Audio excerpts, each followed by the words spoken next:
things that really bothers me when I go see a movie, especially if it's a horror film. When you have someone in the back that talks during the movie and also does the while drinking, like opening up a can while watching a movie. Legit, after like seeing this movie, I do not want to sit through that with the people in it again. Because that experience, besides the movie being a great film, but that experience, oh my god, I wanted to legit like turn around and say, please don't. But other than that, let's get into it. What's going on, guys? It's your boy Daily Reacts here, and welcome to another movie review. And I just got back from seeing Until Dawn, a movie that I was thoroughly looking forward to because I played the game, and I was actually pretty dang excited to see the film. And let me be honest, But the story of Until Dawn follows this new group of characters, goes into a home, because the main star, Mal, I believe her name is Mal, I don't really remember her name, is looking for her long-lost sister, who basically disappeared after the events of losing their mom. They don't really explain what happened to their mom, and basically went missing. So it's up to the sister and her friends to figure out the clues of what happened to her sister, but at the same time, try to survive the night before becoming the night. Wrap your head around that. Now, many of you guys do not know, I played the Until Dawn games 2 or 3 years ago on my gaming channel. And, oh man, I will put the link of the playlist in the description below because I freaking love the game. Yeah, it was scary. Yeah, it had its moments where it had some really cool dialogue and some of the characters were really annoying, which we'll get into in the film. But I thought the game was very well done. The choreograph, the writing, the dialogue, the story was very well done. And I really, really loved how this was my first ever horror game that I've ever completed on my gaming career. Because believe it or not, I could never finish a horror game. But Until Dawn kept me going. It kept me engaged. And the story I thought was very well done with a different kind of group. So when I heard that they were making an Until Dawn movie, I got pretty excited because I really liked Uncharted. I really liked The Last of Us show on HBO, which I did make a post about Season 2, and I will make a video about that episode as well, talking about why I don't think people need to stop complaining about it, which will be an upcoming video, hopefully by the weekend. I just have to see other movies. Megan I want to watch for Megan 2.0. Holy God, cannot wait to see that. But, so when I heard that this movie was being announced, I was like, great, I cannot wait.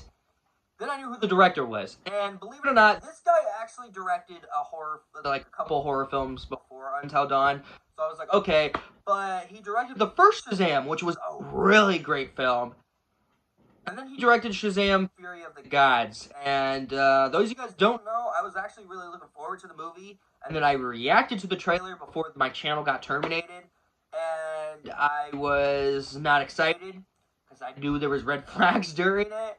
And then I watched the movie on Netflix when it was on Netflix. I'm sorry. What? So when I heard that he was directing Until Dawn, I was like kind of worried at that moment because he is touching a very well done story-driven games based on your decision, but at the same time, do I trust him after Shazam! Fury of the Gods? Obviously not. Like, this is a very big video game that he's helming for us, the fans, to sit down and watching. So I went into the film with so expectations, very nervous, but at the same time, really appealing, really kind of curious what he's going to take. I stayed away from the trailers, by the way, and oh my God, thank God I did, because the trailers were showing so much of what the story was going to be. And when I came out of the film, I was thoroughly surprised. I really liked Until Dawn. It's not perfect. It has 3 or 2 flaws of the film. But by far, I had a great time with Until Dawn. I thought the story, the dialogue, and the characters, which we'll get into. So one of the things I really like about the film, without a doubt, is, believe it or not, the main duo. Besides one character, which we'll get into in the bad. I thought their chemistry and their character arc was very well done and really well valued. Like, the characters themselves, like, the dynamic they have, the whole thing, Especially the main chick here. I thought she had very good very good character arc where one minute she's looking for her long lost sister while also dealing with her mental health, which backfires throughout the entirety of the movie, which I really liked. How she's the reason why they're all dragged into this situation because she wants to look for her sister, and the fact that you could show how much her character really grows throughout the film. And by far, I think she was my favorite character throughout the film because I cared about her the most. I wanted her to survive along with the others, but at the same time, she's knowing that all of this moment that leads to the final climax of the film is her fault. And I love that about her character, that she also dealt with mental health, which I have dealt with mental health myself, but seeing that be thrown into a film to the reasoning why all of this is happening, I thought that was very well handled and very well done. So I will say that. I love the romance between her and Max, I believe his name is. I really don't remember. And I thought their dynamic, the chemistry, and the romance, again, between the two was very well done. The Occupied, how they developed the feelings, how they broke up, and everything else. But the rest of the characters, besides one, I thought were really well handled. I really liked how they brought back the Doctor from the game, but it's not the same story. One of my biggest pet peeves about video game movies, or animated movies turning to live action, is that they always bring back the actors to reprise their roles from those specific things. Specifically, Marlene from The Last of Us on HBO. It's the same freaking character that they're reprising, and it just didn't make sense to me that they ever did that. So I like that the Doctor here had an actual original story to be a reason to reprise his role. And believe it or not, I just realized, I looked up who he also was in. He was the Rat King in the 2012 show of TMNT, and Lord Dreg. Dude, you've done so many roles I didn't even realize, and now seeing you in this film and the game, far out. The horror in this film was so well done. It literally kept me in the edge of my seat. Like, there were so many moments I literally, jumped, because how well done the horror was. There was one scene, one really good scene, you see it in the trailer, is that you see a Wendigo literally right there at the doorway, and then 1 minute, boom, and I was just like, God dang it, I hate this freaking film for that. Sorry, Rip. I scared the pup. I'm watching him for the weekend. So the horror in this film kept me in the edge of my seat, kept me occupied, and the way how that horror was also handled, especially with the kills. Oh my God, you see the anticipation, you see the horror, and you see the development from each character in a way that you never truly had. And one of the best things about the film, without a doubt, is its final climax. Oh man, when I say that there's a better final climax in a horror film since It Chapter 1, I mean it, because the final climax in this horror film, flawless, so well done. And I thought the final climax actually really earned its spot in a film like Until Dawn. One of the things I really liked is its twist. I'm not going to give out the twist, give away the twist, but there's a certain moment in the film where you see the main girl scream. Dude, that twist caught me off guard completely. And I thought she they completely nailed it out of the park. The setting of the film, I liked, because it made me think, okay, maybe because this is apparently set after the game, that the Doctor moved all the Wendigos into this one area, which, I like some of the added characters that we never saw in the games.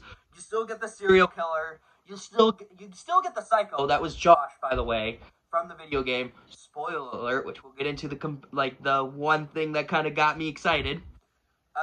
Spoiler alert, you get the psycho guy who was Joss in the game, so cool. You still get the Wendigo, but all these new creatures and all these new kills, without a doubt, was very well done. There was one kill that caught me completely off guard, and if you see the film, you'll know what I mean. It's literally with one of the characters that is like a psychic, and the way how she died in this film, that moment, completely caught me off guard in a very, very well done tone.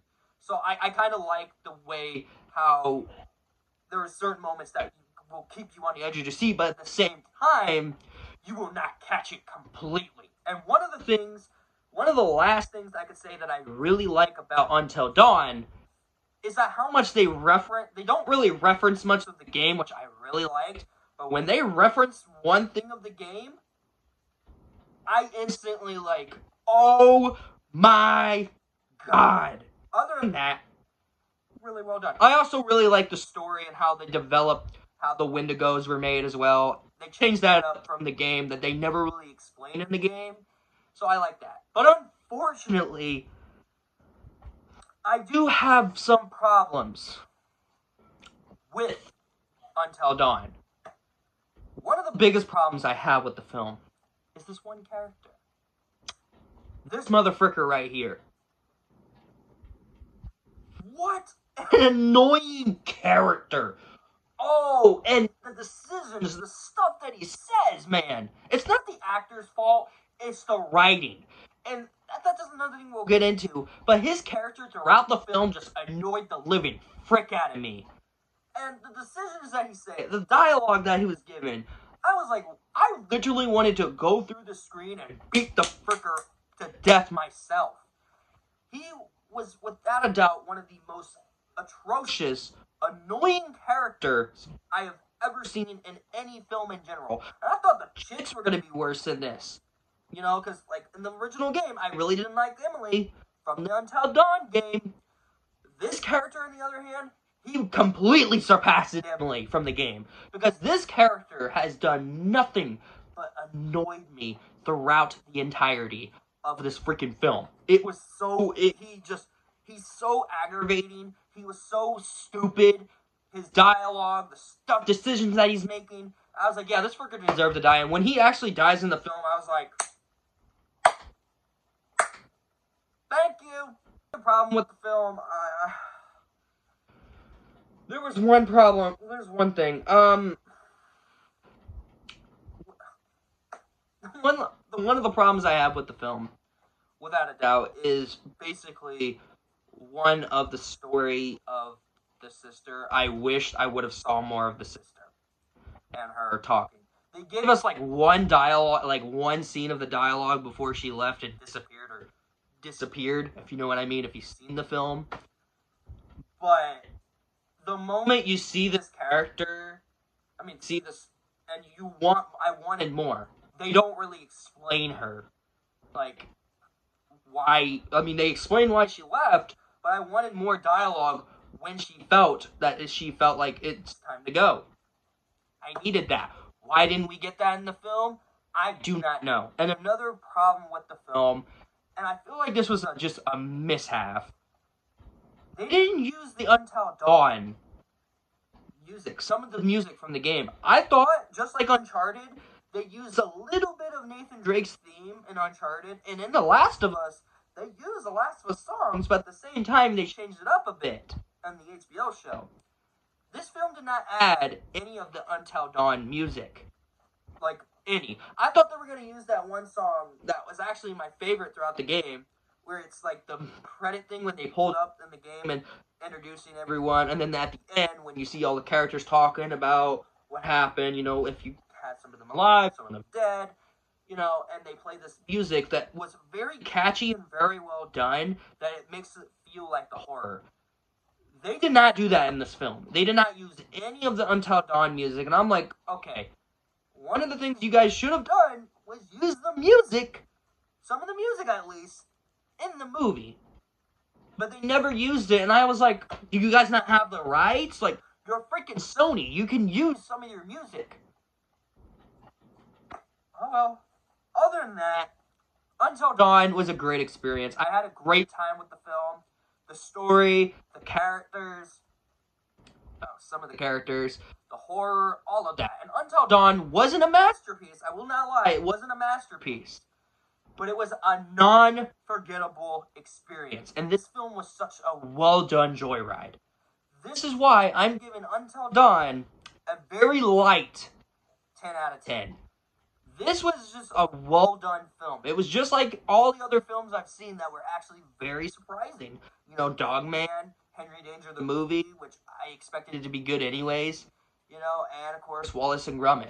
Like, I was legitimately nervous for this movie, but when I came out of this, I thoroughly enjoyed it. And as someone who's not a horror fan, but who played the Until Dawn game, I enjoyed the movie far out. Overall, I want to know what you guys think of Until Dawn. Did you see it when you saw it? Did you like it? Did you love it? Or did you hate it? Now, I am actually going to edit my Indiana Jones and the Great Circle playthrough episode 4 right now after editing this freaking video. I gotta eat more dinner because I literally had to rush in here to film this review real quick before I eat more of my pizza. So, yeah, I would do that, but I will work on my Indiana Jones playthrough, get that done. And then I'm going to actually work on the ranking of Avatar: Last Airbender and The Legend of Korra ranking. I promise. I just have to make the list. But other than that, thank you guys so much for watching. Smack a like, subscribe, turn on notifications to be notified every video I make. Go on links in the description to Taylor X Gaming, Tyler and Bodie, Mojo Entertainment, and of course, my TikTok. Also, go check out my friend Madison Martin. She just uploaded her brand new video, her first ever video. So make sure you give her some love and some more. I would deeply appreciate it. I'll put a link of her channel and her YouTube video in the description below as well. But thank you guys so much for watching. I hope you guys enjoyed. Take care.